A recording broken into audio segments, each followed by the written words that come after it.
Jésus le Tout-Puissant, délivre-moi de la captivité, délivre-moi de la captivité. Alléluia, alléluia, alléluia, alléluia. Jésus le plus fort, Jésus le saint, délivre-moi de la captivation, délivre-moi de la cupidité.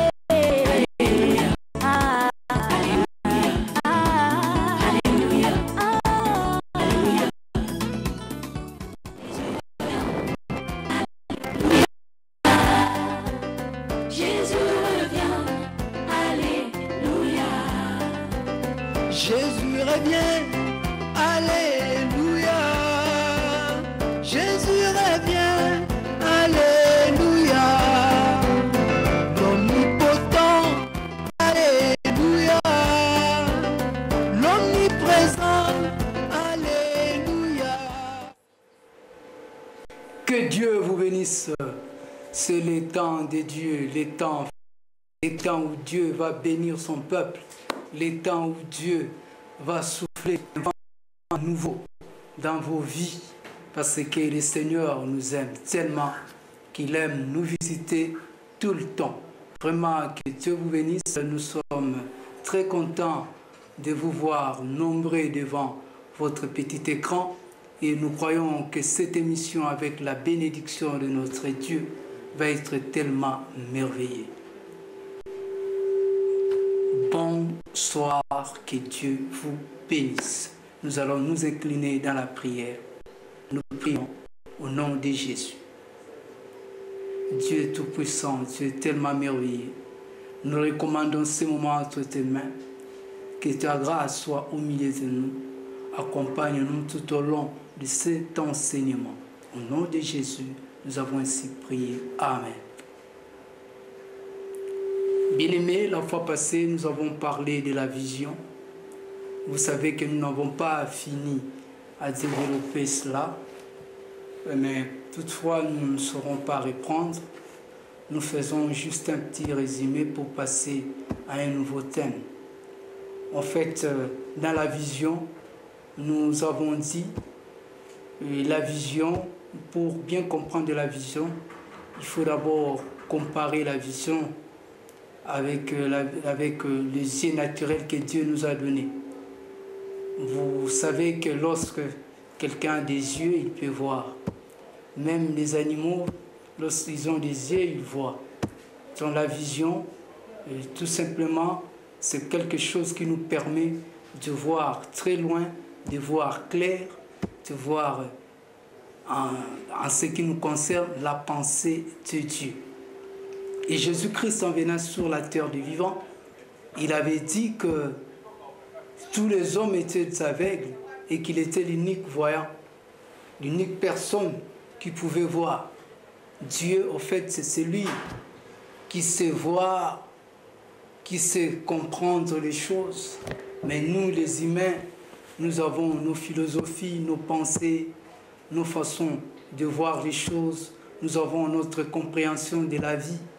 Il y a dans la vision, en ce qui concerne la vision c'est tellement vaste, mais pour les résumer, il faut seulement comprendre que tous les vivants sont les aveugles et que c'est seul Jésus qui est le voyant. C'est pourquoi il a dit, un aveugle peut-il conduire un autre aveugle? Tous ne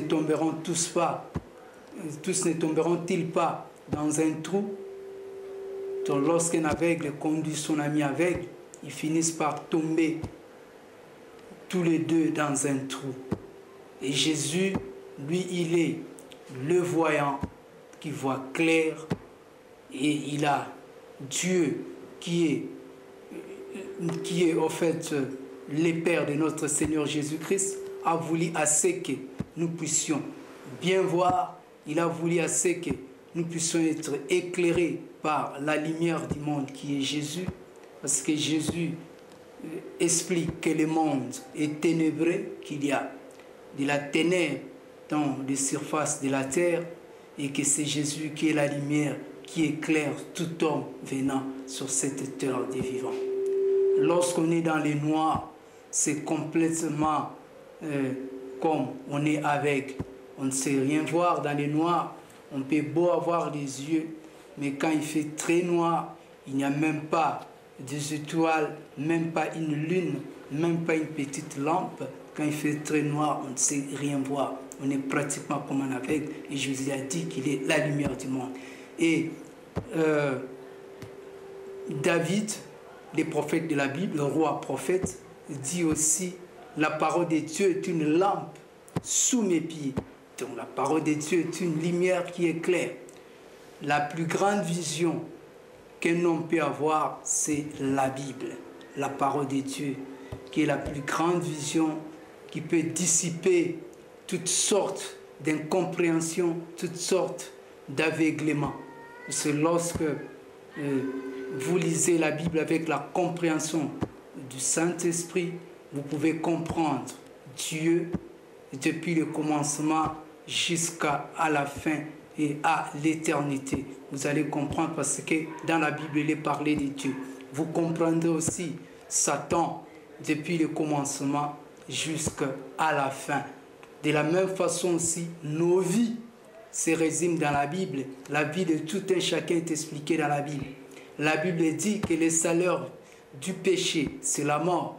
Et l'homme ne récoltera que ce qu'il a sémé. Lorsque quelqu'un vit dans la prostitution, bien qu'il ne sait pas l'issue de ces choses, mais la Bible explique déjà, l'homme ne récoltera que ce qu'il a sémé. Lorsque quelqu'un vit dans la violence, dans la brutalité, dans la tuerie, dans de mauvaises choses, dans la sorcellerie, dans toutes choses abominables, qu'il sache déjà, cette personne, que la Bible conclut déjà au fait ce que serait sa vie. Vous voyez que dans la Bible, il y a une vision globale de ce que peuvent devenir des hommes. Ça parle de la naissance et ça parle de la vie actuelle dont nous sommes en train de passer, les temps présents, et ça parle aussi de la vie après la mort, et ça parle des temps éternels. Voilà ce que la Bible explique. Quelqu'un peut comprendre ce qui peut déjà lui arriver tout simplement en lisant la Bible. Parce que la Bible donne des enseignements. Par exemple, lorsque le Seigneur dit « Celui qui sème peu moissonnera peu », lorsque quelqu'un a la libéralité, il sait donner à Dieu, donner aux pauvres, donner aux personnes qui manquent, il finira toujours par être béni. Pourquoi? Parce que c'est le principe du vin. Le Seigneur a déjà éclairé l'issue de la vie de tout un chacun par la Bible. Le Seigneur qui parle tantôt d'une manière ou d'une autre, il ne finit pas seulement à parler par la parole de Dieu qui est la Bible, il parle aussi tantôt d'une manière, tantôt d'une autre, par des visions nocturnes, par des songes, par des prophéties, par des dons merveilleux du Saint-Esprit. Le Seigneur nous parle. Et le Seigneur aussi met dans la vie, même des hommes parfois qui ne prient pas, des convictions qui sont nettes et claires, émanant de la connaissance que Dieu a donnée, selon qu'il est écrit, la nature elle-même ne vous enseigne pas, il y a la nature que Dieu a placée. C'est aussi un enseignement qui peut au fait inspirer et donner des gens des visions de créer ou d'inventer, comme les inventeurs de l'avion s'étaient inspirés du vol d'oiseaux. Alors par cela ils ont essayé d'interpréter les mouvements de l'oiseau et ils ont fini par créer l'avion. C'est pourquoi lorsque vous voyez l'avion, vous voyez que l'avion a des ailes comme des ailes d'oiseau. Voilà, dans tout ça, il y a plusieurs sortes d'imitations. Les hommes imitent par la nature pour avoir une certaine vision. Mais nous sommes entrés, vous savez que nous savons que notre Dieu est tellement très merveilleux, notre Dieu est tellement bon, notre Dieu est tellement grand. Voilà, par tout cela, le Seigneur nous aide vraiment par la nature, a créé, a inventé beaucoup de choses. Je suis, par exemple, dans les domaines des savants. Les savants utilisent ce qu'on appelle, dans leur façon de faire des recherches, une méthode qu'on appelle la méthode de l'observation. Ils observent la nature, ils regardent la nature, et par la nature, ils inventent, ils créent des choses, tout ça. Vous voyez qu'à partir de ce que Dieu a créé, les hommes créent des choses. Donc la nature enseigne, ça donne aussi une vision, ça donne l'inspiration, ça aide les gens à comprendre des choses. Bien aimés, ça ce ne sont que quelques éléments que nous sommes en train de soulever, ou bien la vision aussi, quelqu'un peut s'inspirer des autres. Il voit quelqu'un qui excelle, quelqu'un qui fait de bonnes choses, tout ça, il fait de bonnes choses, il s'inspire de lui, tel que les héros des anciens temps, des personnes qui ont excellé, des gens qui ont été brillants, et par ce qu'ils font, il y a certaines personnes qui au fait, turent une façon de faire par rapport à ce qu'ils voient. On peut voir un footballeur, un bon footballeur, qui a des talents, il y a des jeunes gens, en voyant ces footballeurs-là, ils sont en train de s'inspirer de lui. Dans le domaine de Dieu, dans tout ce qui se fait dans le monde, Dieu a donné beaucoup de dons aux hommes, et à partir de cela, les gens peuvent s'inspirer pour aussi frayer des visions. Selon qu'il est écrit, la nature elle-même ne vous enseigne le pas. Et outre les visions des songes, des voix audibles, ou des parles à des gens, des prophéties, par là aussi, par exemple, quelqu'un peut recevoir une prophétie, comme c'était le cas de roi dans l'Ancien Testament. Il y a un prophète qui vient lui dire, ainsi dit l'Éternel, tu seras roi. Ou un prophète, il écoute le Seigneur qui l'appelle, qui lui dit que tu seras prophète. Les apôtres, par exemple, les 12 apôtres, c'est le Seigneur Jésus qui les a appelés et il les a donné une vision. Il a dit que vous êtes des apôtres. Il les a imposé la main et il leur a déterminé la mission à accomplir ces 7 heures de vivant. Bien-aimés, la vision, c'est vraiment vaste. Nous avons voulu parler de ça seulement comme une prédication, parce que tout à l'heure, nous allons introduire un thème que nous allons exploiter pendant longtemps, c'est la doctrine. Bandeko balandaka biso na lingala tosaki mwa résumé moke na to lobala ki malgré to sisakite na makambo etali vision puisque bakataki biso la fois passée. Bien aimé, na autre zali kolobele te na likambo etali vision to lobi ete tango nzamba pesi bato miso de la patrie à miso ezo permettre moto amona na miso wana emoneli wana ezosala ke moto aeba komona. Alors Yesu Christ azali ko benga bato nyonso bazali ko vivre ana sena mabele bazali ba aveugle abieska aveugle ko ikomema muninga na ye mususu aveugle sino bango nyonso mibale bakokweya na libulu. Soki yo aveugle memi muninga na ye aveugle moninga na yo mususu wana akokweya na libulu. Ye azali moto yo l'unique voyant kaka moto azana miso, c'est Jésus-Christ de Nazareth. Alobi pazali mwinda ya mokili parce que ceux batio na kati molili ezaka ndenge moko na moto azali aveugle parce que molili so eza makasi okomona nini okobserver nini parce que il fait très noir. Bien-aimé, Jésus est la lumière. Alors Bible David alobi la parole de Dieu est une lampe sous mes pieds. Donc liloba nanzambe ezali mwinda na sena makolo na ngai. Donc liloba nanzambe Biblia ezali véritable vision o eza ko dissiper ba confusion katsot na biso ba philosophie inutile ya ba doctrine belé muto abimisi doctrine na ye muto sali science occulte na ye muto sali religion na ye muto sali philosophie na ye courant na ye à penser cela à partir il y a Jésus-Christ de Nazareth aux ala éclairé dans la Bible vous avez la vision de Dieu, la vision claire, la compréhension claire parce que la Bible explique makambo nyonso Bible eza ko expliquer makambo nyonso eza ko expliquer même avenir na yo elobeli même nzambe elobeli même satana ebandeli ne pe suka na ye ezolobela vie ya yo moto zotala ngai na kati ya bible neti soki moto azosala ekobo azosala pite ayebi suka na ye ndenge ezali parce que ekomami katikati na mokanda na nzambe moto akokende lifelo mokili ndenge kosuka nyonso ekomami na kati ya biblia so la biblia ezali vision ya nzambe ezali éclairage ya nzambe ezali mpenza eloko eza kosunga mpenza biso na ntina ete to comprendre malamu emoneli na nzambe mpe tomekaki so koexplike ndenge biblia elobi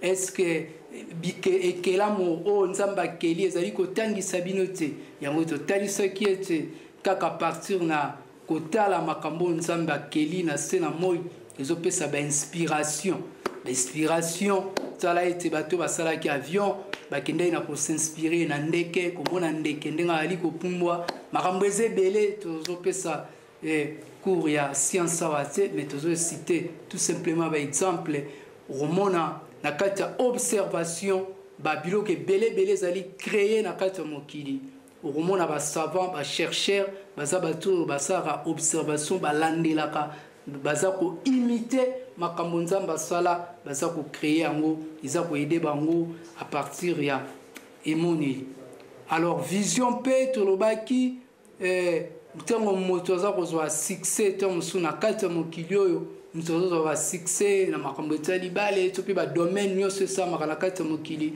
mwana avandi aza kotala aza koobserve aza koloba ngai na kozala lokwa moto te ngai na kokóma lokwa moto te ngai aza kosinspire katikati na makambo wana mpe tolobelaki lisusu oyo tozali vision oyo ezali kopesama na nzambe kolanda neti na nzela na ndoto na nzela na prophétie na nzela na koyoka mongongo na nzambe to mpe na nzela lolenge ebele ndenge bible elobi Dieu parle tantôt d'une manière ou d'une autre nzambe alobaka na balolenge ebele mais toutefois ndenge tozali exploiter comme thème yango te tosisaki yango wana asali kaka résumé en fait ntango topesaki puisque totiraki conclusion te objectif na biso ezalaki mpo ete tobenda makanisi na yo de chercher la vraie vision auprès de Dieu pour ta vie. Ce qui vit na yo est flou. Si tu ne sais pas voir clair dans sa vie, le Seigneur peut te donner la vraie vision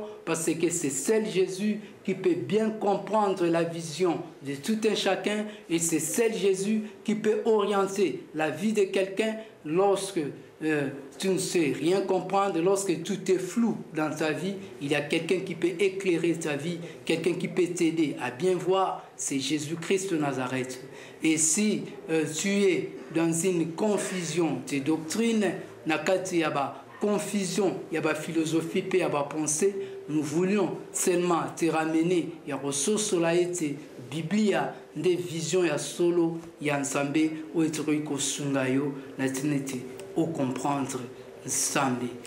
Toutefois, puisqu'il faut quand même na inaugurer nangate mususu, je voulais quand même prier nanu sikoyo pona motoyo na kati bomo inaye na ba domaine ya vie na ye, il voit flou, il voit pas clair, même dans le domaine en mariage, même dans le domaine, puisque tout la matière, je ne fais qu'un résumé, une conclusion. Dans le domaine en mariage, dans le domaine ya musala, dans le domaine ya vandiaza bloqué na via zoe belo kwa salate, bien aimé, Dieu peut t'éclairer. Yo pe mokili mon a sens na ngote bat musubaza na mokili ba mon a sens à mokilité, au mon a comme même na conclusion, il y a comme na posa ami boma parce que azo vivre na kati mokili, azo trouver sens c'est mais Jésus-Christ a quoi ko peso sens parce qu'il va te donner la vision claire ya mokili. C'est pourquoi yo mutoza na kati ya difficulté wana. Incline-toi, nous allons prier pour toi, que Dieu te claire, que Dieu te donne une vision correcte. Tobondeli na kombo na Yesu Christ. Nzambe na bokasi, nzambe na mkuya, nzambe sunga moto nyonso, sa vision est floue, il comprend rien, il est dans les ténèbres. O nyonso landibiso, Seigneur mon Dieu, mon roi, sunga et c'est au visiter mon poète azwa vision, kitoko vision malam, qu'il puisse bien voir dans la vie. Au nom de Jésus, nous avons prié. Amen. obtiens une bonne vision, toi qui es dans la confusion, toi qui ne comprends absolument rien, toi qui es perdu, que Jésus-Christ devienne ta vision et que Jésus-Christ devienne ton orientation. Au nom de Jésus, nous avons ainsi dit et prié. Amen. Bien-aimés dans le Seigneur, to sepelaki to tondi quand même na esengo ndenge o sepeli ete Olanda o ete ezali matia na biso to ali koteya to bandi siko temi ya sika o ete ko pesa bana nzambe esengo o eko sepeli sabana nzambe ete to zolobela sikoyo la doctrine. La doctrine.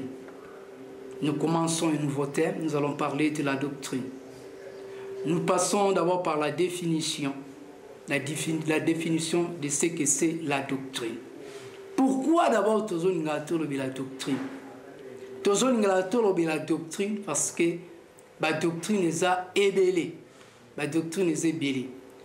Tu peux essayer la définition de la doctrine, dans le poteau, tu vas expliquer dans l'ingala et puis tu vas expliquer. Malgré tu respectes ça on a porté dans le poteau mais tu expliquer en lingala. Ensemble des opinions que l'on professe, des thèses que l'on adopte. Dans la première définition, la dictionnaire, Tozwaki. Deuxième définition, c'est système intellectuel qui est lié à un penseur, bâti religieux, philosophique, socio-économique. Na droit, balobi interprétation théorique des règles du droit, par opposition à la jurisprudence qui est l'application pratique des lois. Et puis, ce sont les grands penseurs qui fixent,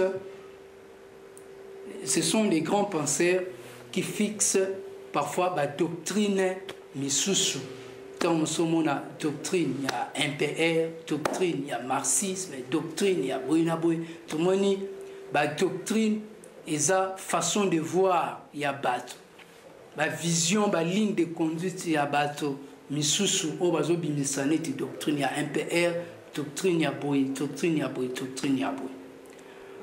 Mais de toute façon, en ce qui nous concerne, na kati ya Bible place doctrine en Zambezali, kuna des place pensée ya Zambezali, place makanisi en Zambezali. Mais na tango makanisi en Zambezali. Na tango pensée en Zambezali, ils appellent na bateau ébélé, babimisi ba doctrine ébélé, babimisi ba philosophie ébélé, babimisi ébélé, n'a pas makanisi. Ba religion isa ébélé, même la carte doctrine, il y a Christ, au moment où parfois les gens ne s'accordent pas. Et en gros, nous avons un peu voulu parler de la doctrine pour soulever quelques points doctrinaux. Dans le contexte nabiso, doctrine est ensemble et enseignement au Christ à Pesaki, au apôtre Paul Azoloba, la saine doctrine malamu. Alors, dans quatre doctrines, ils allaient dans éléments où ils allaient constituer en haut, puisque nous ne pouvons pas parler de toute la Bible, mais toujours énumérer l'essentiel. Il y a point doctrinal dans la quatrième de la Bible, et puis après, tu peux cibler quelques points doctrinal où il y a vraiment confusion, et ils ont un mot clair, tu peux le bela, pinza, yangote. Au moins, il y a la Bible, tu as la Bible et bandika dans le Nouveau Testament et bandi à partir de l'Ancien Testament. Dans l'Ancien Testament, il y avait d'abord Liboso, Adam et Ève dans le jardin d'Éden. Après, tant on a Noé, il est kaki, tu es comme en temps et Abraham. Après Moïse aye, ou babengistan et la loi, le prophète Baleki, Mpe Nasima, Jésus-Christ aye, Yemotoye Kobima, l'apôtre de la foi que nous sommes en train de confesser. Donc, Yemoto Amimi, Toloba, doctrine, il y a chrétien, Yemoto Ali, apôtre par excellence, il y a foi au Bissotozali, au Théa. Jésus-Christ en venant, soit total par exemple dans l'Ancien Testament, dans Abraham, na katikati na ye kolanda nzambe ezalaki na moko na baenseignement bapesaki Abraham ezalaki la circoncision. Tango Moïse aye azwi mpe enseignement wana ya circoncision puisque Nzambe arekomandaki apesaka yango bayuda et puis na suka ameme loi na kati ya loi ya Moïse ezalaki na baprincipe ebele oyo penza toza kolobela yango te. Mais sikoyo tozobanda mbala moko na Christ qui est l'apôtre de la foi que nous confessons. Alors Jésus-Christ de Nazareth tango ayaki na ebandeli aza ba point oyo asitaki kasi na doctrine na ye tozo cité yango nanu ba fondement oyo yaki ko poser na kati ya doctrine na ye ezali la foi en Dieu quand il disait croyez en Dieu et croyez en moi. La foi en Dieu ubanda ko moto ayeba Nzambe moto premier principe était moto a poussana na Nzambe. Qu'est-ce que Jésus disait? Croyez en Dieu et croyez en moi. Donc ce qui moto andimeli Yesu Christo lokola mwana na Nzambe, le fils de Dieu, il finit par croire en Nzambe. C'est cela la foi en Dieu. C'est pourquoi le Seigneur disait ce qui moto andimeli était akomona Nzambe, il est le chemin, la vérité et la vie. Donc les ali principes clés où tu allais introduire moto kasset na bonzambe moto il faut abanda na foi na kondima mais na cité ngona nu sinote na kozanga tango mosusu so na bandi ko détailler déjà na kozanga tango mosusu ko cité mosusu okomona quelques éléments auto regroupaki la foi en Dieu, la repentance, la doctrine des baptêmes, imposition des mains, la résurrection des morts, jugement éternel, les miracles, parler en langue, chasser les démons, tout en expliquant que Satan n'a pas ange, bazalaka, et puis l'ensemblement, tous ensemble là où 2 ou 3 sont ensemblés à mon nom. Je suis au milieu d'eux, tous ensemble à Kawana. Et puis, en cela, il a aussi parlé de l'ordre dans l'église. Il a aussi parlé,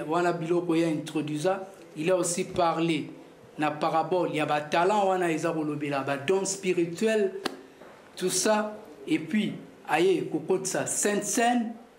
Et puis, à part Sainte Seine, à l'obéli mariage, à l'obéli relation entre Batunakati et l'église, à l'obéli relation entre l'église et l'État, na autorité, à l'obéli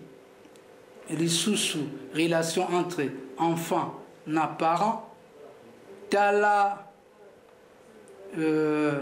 nanukaka mwamuke ba élément auto cité oyo isa ko constituer ba élément doctrinal ou déjà apôtre de notre foi Jésus-Christ aibaki ko introduire et puis comme Seigneur alobaki ete nyonso bokoyi ko porter yango sikoyo te na kotinda molimo mosantu tango molimo mosantu ekoya iko enseigner bino iko conduire bino en toute vérité. Et le Seigneur a utilisé un apôtre qui a beaucoup écrit, l'apôtre Paul, qui nous a beaucoup parlé, qui a aussi explicité, rendu clair, éléments doctrinal, soulevé.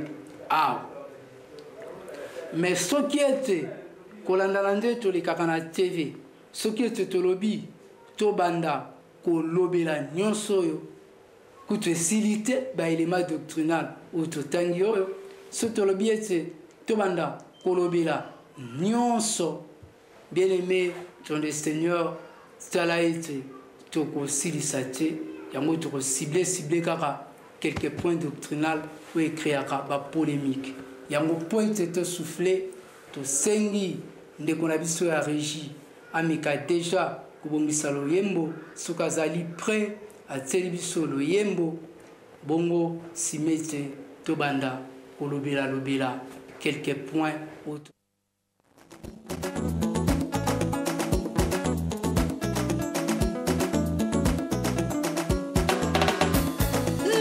belelio elonga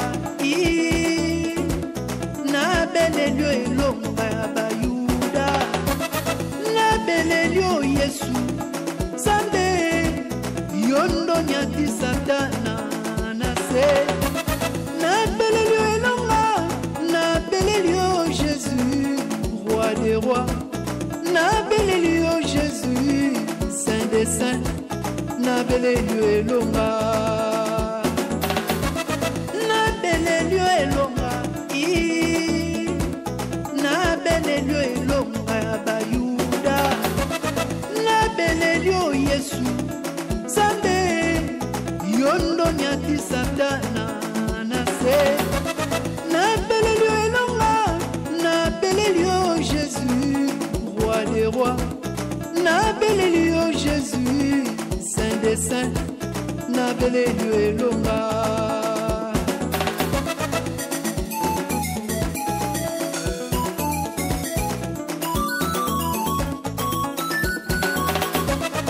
quand je crie à toi l'homme de Galilée quand je crie à toi exaucez-moi menga mama yasue wena tukula menga mama wena tukula okundinzola ukatuye kula nde okundinzola utunamuna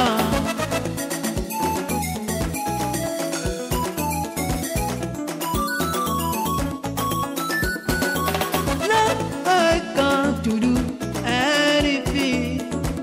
Jesus, come on to help me.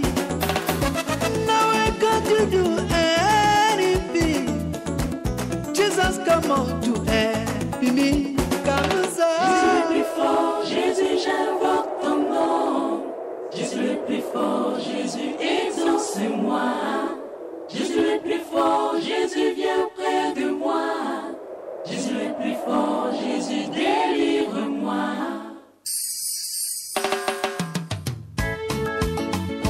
Jesus, help me. Hey Lord, don't let me.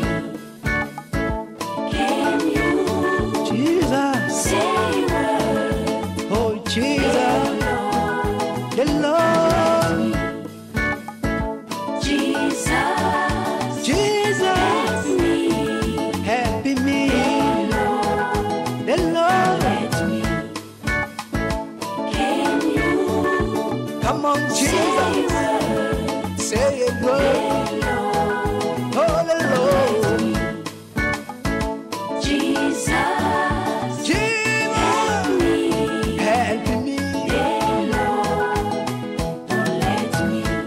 Jesus, Can you Jesus, say a word? say a word. Lord, Ok, bien-aimé, tuanda olobela doctrine, omoni doctrine ezali ensemble ya enseignement à Christo.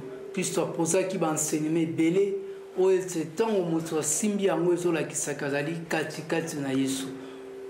Azali katikati na Yesu ezolakisaka aza mwana na Nzambe mpe Nzambe azozwa ye lokola motosi ntango moto azotambola selon enseignement oyo Jésus-Christ apisaki toénuméraki yango desoir tolingi tolobela nanu puisque tozoshite na biso kala te tempusani te tempusani mingi tozolobela mingi ezali nanu la foi en Dieu. La foi en Dieu ezali yango nde moto ezali base nanu clé banzeli introduction omona moto mosusu mpona ye nzambe azalaka moto mosusu nzambe azalaka te moto mosusu donc bathéorie eza seulement ebele yango na élément doctrinal oyo ya bonzambe élément ya liboso ezalaka la foi en Dieu. En fait, en acceptant Jésus-Christ comme Seigneur et Sauveur. Donc, si vous avez la religion,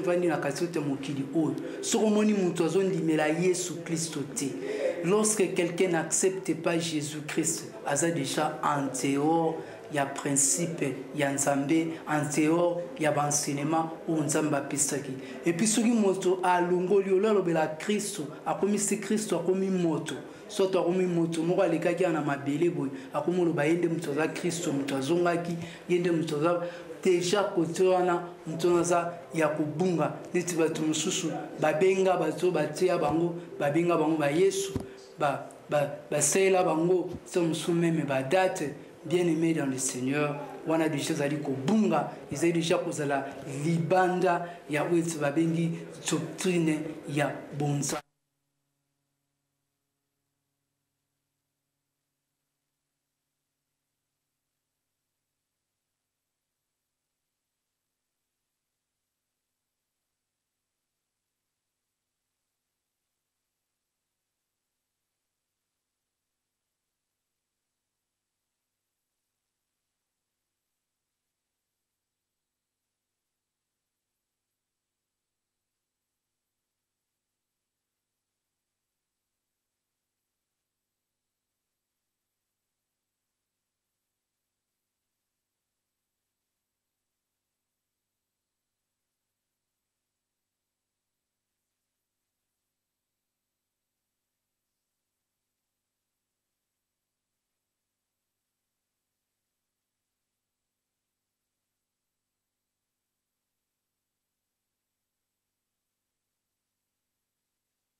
Sur le mot d'avant, il faut savoir.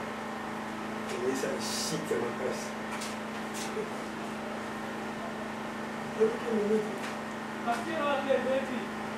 C'est vrai? Tu vas voir la caméra.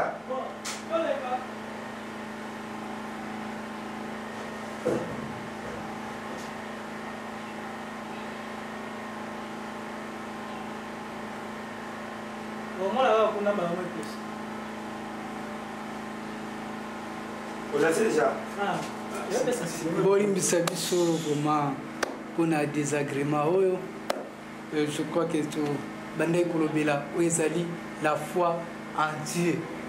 Alors la foi en Dieu bien aimé moto nano azondima yesu te moto azozwa déjà yesu azotia ye pembeni aza libanda ya doctrine ya malako oyo yesu ayaki kopesa biso. Jésus-Christ est le Fils de Dieu, c'est le premier élément, c'est l'élément clé de la doctrine. Donc, au tel la carte de la religion, la carte de la carte de l'opinion, la carte de point de vue, où ils ont la carte de la bien aimé, est-ce que Moussoy a dit Yesu? Est-ce que Moussoy Yesu Christ a dit Kazamo ensemble? Voilà, premier élément. Et puis, ce qu'on détaille na kati foi en Dieu, nzamba ngwaza nani qui est le Dieu en question. Puis sozo ndimela nzambe. Sikoyo nzambe oyo zo ndimela aza nani? Nzambe oyo zo ndimela azali Yesu Kristo. Et sikoyo so etolobi to ndokeli na ba point doctrinal nyoso na kanisi oyo point otosi tolobela ngona émission moko boye ko expliquer ndenge Jésus qui saza nzambe. On en reviendra parce que c'est vraiment moulaï mingi. Ça doit constituer même 2 émissions pour te expliquer dans la Bible et verset sur le Jésus Zanzambe. Jésus-Christ c'est Emmanuel, Dieu parmi nous. Jésus-Christ c'est lui, il est Dieu véritable, comme il a 1 Jean chapitre 5. Et puis, quand la Bible, non seulement c'est là, Jésus-Christ, Bible lobby, na katiot na mokanda nzambe na Esaïe kotali sete lui il est le Père, il est Dieu tout puissant, il est le Père éternel katikati na mokanda nzambe na Esaïe. Et puis kotali salisusu na Jean batundaki Philippe lakisa biso nzambe, Philippe alobi lakisa biso tata, Philippe alobi tata yeyo ozali komona wana eza na Jean chapitre 14. eza ba élément wana puisque toza na biso okende kochite toza na biso okende kochite toza juste soulever et puis après tokobia la repentance kobongola motema c'est-à-dire moto akoki koloba te ke aza mwana nzambe akomi mwana nzambe sans ke abongola motema il doit se repentir toko revenir na la foi en Dieu tokozongela ngo puisque tokende mambamba toko expliquer lisusu Yesu tokopesa mwa ba quelques éléments ya ba verset biblique na katikati ya la repentance moto akoloba te ke abotami ka mwana nzambe to pe moto akolobaka te po nabotamaki na mama na biso asambelaka to pe nazalaki bosu nasalaki moto po akoma mwana nzambe il faut abongola motema oyo bakoko na biso boye eza makambo wana te fo moto abongola motema même bayuda oyo ete batikelaki loi ntango jésus krist ayaki liboso na bango andeki koloba ete repentez-vous car le royaume des cieux est proche. Même Jean-Baptiste ntango ayaki atiaki thème ya repentance de moto po ete akota na kati ya banseignement nzambe po ete moto amibenga mwana na nzambe cet homme là doit se repentir. Ko se repentir ezali kobongola motema, c'est-à-dire moto ko reconnaître mabe na ye kaza mosumu kaza pécheur yesu kristo akufaki na ekulusu mpo na tion na ye ntongo moto andimi kotika mabe andimeli sikoyo yesu kristo lokola mokonzi mpe mobikisi paseke kaka yesu nde moto aza na makoki ya kobongola motema ya moto moto bakoki kotia ye lolenge nyonso me moto akobongola matema me moto soki andimeli yesu kristo lokola mwana nzambe ntongo akondimela yesu kristo nde moto akoki kobongola motema na doctrine ya baptême puisque ntango tokolobela lobi tokolobela mpe yango paseke na point ya doctrine ya baptême ntango mosusu bato mosusu balobaka ete baptême bapesaka lolenge kani tokomekaka mwa koexplike baptême est-ce que ezalaka au nom du Père, du Fils et du Saint-Esprit, est-ce que c'est au nom de Jésus, est-ce que baptême etiamaka na katikati ya mai c'est-à-dire par immersion badindi so na kati ya mai est-ce que etiamaka batio na mutu awa na likosi nyonso twana tokolobela yango epuis babateme eza ndenge nini toza na bateme ya mai toza na bateme ya molimo mosantu epuis toza na bateme ya feu wana mpe tokolobela yango epuis tozali tokolobela esu mpe mwa ndambo imposition de main parce que tozomona nungunungu na kati église bato mosusu bazotelemela imposition de main tokomekaka mwa kolobela yango soit nanu dans un premier temps parce que ça na makambo ebele il faut tolobela parce que na doctrine boyebi malamu parce que il faut tolobela oyo etali makambo makabo ya molimo il faut tolobela ngo nazolobela mingi bapoint oyo ekreaka bapolémique ekreaka badiscussion il faut tolobela quand même bamakabo ndenge esalamaka ndenge efonctionnaka tokolobela mpe na ordre na kati ya église tokolobela mpe estce mwasi fa teya mwasi twa teya te tokolobela yango mpi na domaine ya miracle tokolobela yango parce que c'est un point doctrinal mpe bato ebele bazotelemela bamiracle mosusu miracle esalami eza ya nzambe te miracle oyo boye na boye na boye alors nous allons soulever bapoint wana mpe na katikati ya miracle tokocible kaka quelques points nanu oyo ekreaka baconfusion oyo ekreaka mwa batrouble ntango tokosilisa bapoint wana nde kosunga biso bapoint wana nde kosunga biso tala ete bien aimé ton le Seigneur nzambe na biso azali nzambe na nguya nzambe na biso azali nzambe na bokasi nyonso asunga yo vraiment ozala attentif sikoyo tolakisi yango kaka me ntango tokoya ete ntango tokoya prochainement ntango tokoya tokokota en détail na minute oyo nzambe ainspiraki nga quand même nayebi ete kobondela mpona bato ntango nazobondela mpona yo nzambe abaki nabondela bato mpona finance mpona makambo etali mbongo bato mingi baza na problème ya finance baza na problème bazwa babénédiction bagrâce je vais prier uniquement pour les bénédictions financière ya promotion ya grâce na mosala ya grâce ya eloko moko boye lipamboli moko boye parce que le Seigneur m'a dit qu'il faut bato babénéficier na ngolu wana yango esika yo ozali ozwi kaka loboko na yo tia na direction na nga place nga nazali nazobondela nzambe natini ete nzambe asala grâce mpo ete omona ngolu na mosala na problème ya mbongo ngolu na makambo ebele tia loboko na yo esika nga nazali na bandi kobondela nzambe na ngolu nzambe na bokasi nyonso. Seigneur Jésus Christ Nazareth, mingi yo kolingi ete nabondela mpona bato mpo ete bamona oyo ezali ngolu na katikati etali makambo ya finance oyo etali makambo ya bapromotion ya badifficulté oyo baza nango na kati ya famille ete yo moto ali mopesi ya solosolo pesa bana na yo oyo baza nango bosenga pambola bana na yo na oyo baza nango bosenga. Nzambe na biso asala oyo ete tosili kobondela sasa epi na kombo na Yesu Kristo tolobi boye amen. Bien aimé, ndenge kaka tobondeli boye okomona loboko na nzambe nzambe akovisite yo nzambe akosala vraiment motuya katikati na bomoi na yo.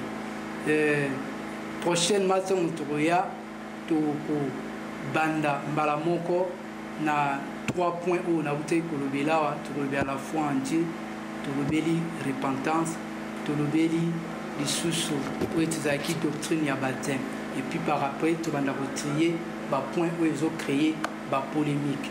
Nzambe na biso apambola bino kimia ebele mpenza katikati na mabota na bino topesi mbote na ndeko oyo azalaki na régie ndeko na biso André et puis ndeko azalaki na nsima ya caméra ndeko na biso Noël.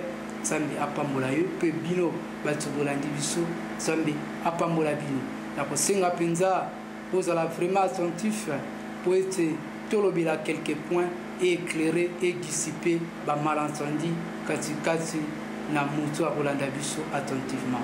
Que Dieu vous bénisse. Tomona na bino prochainement. Ciao.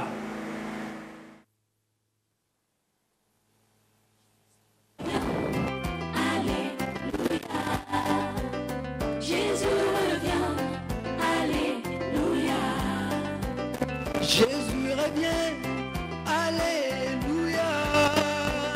Jésus revient, alléluia. L'omnipotent, alléluia. L'omniprésent, alléluia.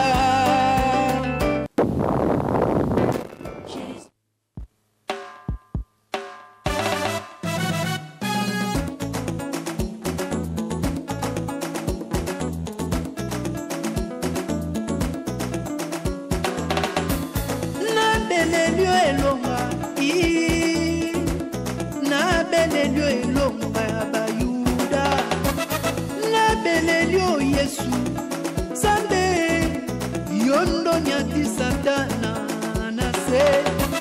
Nabelelio elonga, nabelelio Jésus roi des rois, nabelelio Jésus saint des saints, nabelelio elonga, nabelelio elonga nabelelio elonga ya bayuda, nabelelio Yesu Nzambe yondo nyati satana na se. Nabelelio elonga, nabelelio Jésus roi des rois, nabelelio Jésus saint des saints, nabelelio elonga.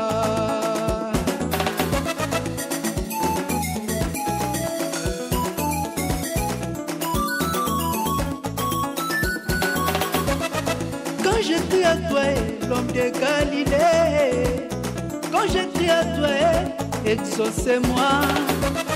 Menga mama yasue, wena tukula. Menga mama wena tukula. Neo kundinzola ukatuye kula. Neo kundinzola utunamuna.